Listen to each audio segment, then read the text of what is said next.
2017 UP विधानसभा चुनाव था। भाजपा ने पूर्वांचल की सीटों पर लगभग 60% उम्मीदवार ऐसे उतारे जो धन पशु नहीं थे, बाहुबली नहीं थे, सामान्य परिवारों से थे। ज्यादातर भाजपा उम्मीदवारों की हालत ऐसी थी कि कोई 5,000 तो कोई 10,000 प्रचार करते समय जेब में डाल देता था। कार्यकर्ता अपने पैसों से चाय पानी और टेंट तक की व्यवस्था कर रहे थे। वहीं सामने सपा बसपा के पैसे वाले उम्मीदवार थे जो फॉर्च्यूनर से चलते और अपने चुनाव में 6 से 8 करोड़ रुपए खर्च कर दिए और जमकर पैसे बांट रहे। और जब चुनाव परिणाम आया तो भाजपा उम्मीदवार अच्छे मतों से चुनाव जीत गए। 300+ सीट भाजपा को 2017 विधानसभा में मिली। चंदौली की चकिया विधानसभा सीट से कैलाश खरवार हुए, गाजीपुर सदर सीट से संगीता बलवंत हुई, अनिल प्रधान, श्रवण कुमार निषाद, गुड़िया कठेरिया, जमुना प्रसाद सरोज, पीयूष रंजन निषाद, दीनानाथ भास्कर, ये ऐसे कुछ माननीय है जो धन बल और बाहुबल पर नहीं बल्कि संगठन और कार्यकर्ता के दम पर जीते और माननीय बने। यही ताकत थी भाजपा। ऐसा नहीं है कि केवल भाजपा में ही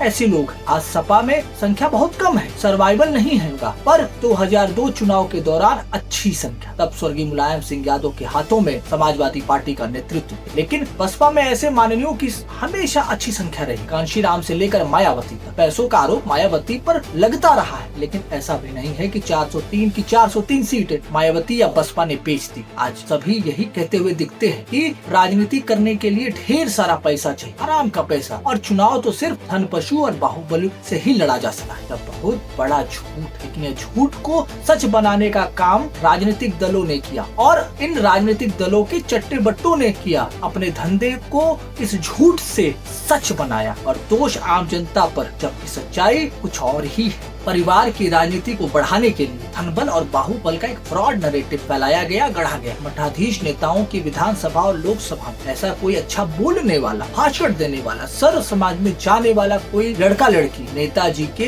बेटा बेटी से अच्छा नेता बन गया तो उनके परिवार का क्या भविष्य हो, बेटा बेटी का क्या भविष्य होगा। इस चिंता ने दिल्ली से लेकर राज्यों तक के नेतृत्व को समाप्त कर दिया।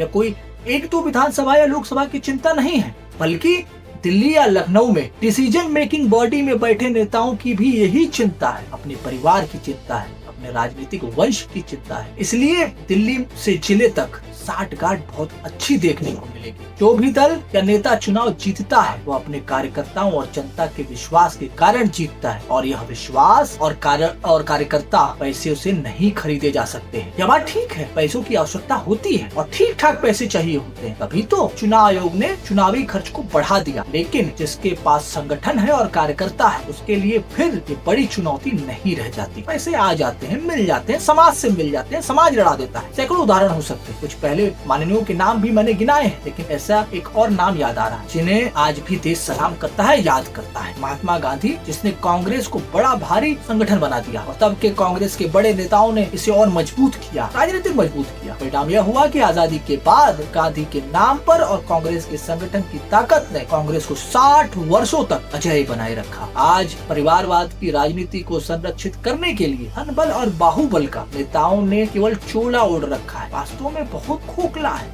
ऐसे लोग बहुत कहे कि बहुत डरपोक होते हैं। बस आज के नेताओं को 10 गाड़ियों के एक ही नंबर के काफिले से चलने की बजाय, स्कूटर बजाकर चलने की बजाय जागने की जरूरत है। सर समाज में जाने की जरूरत है, जनता में जाने की जरूरत है। जेपी लोहिया की राजनीति को समझने की जरूरत है। परिवारवाद की राजनीति हवा है, वो आपके चलने से, टहलने से, घूमने से, जनता में जाने से ऐसी परिवारवाद की राजनीति आंधी में उड़ जाएगी।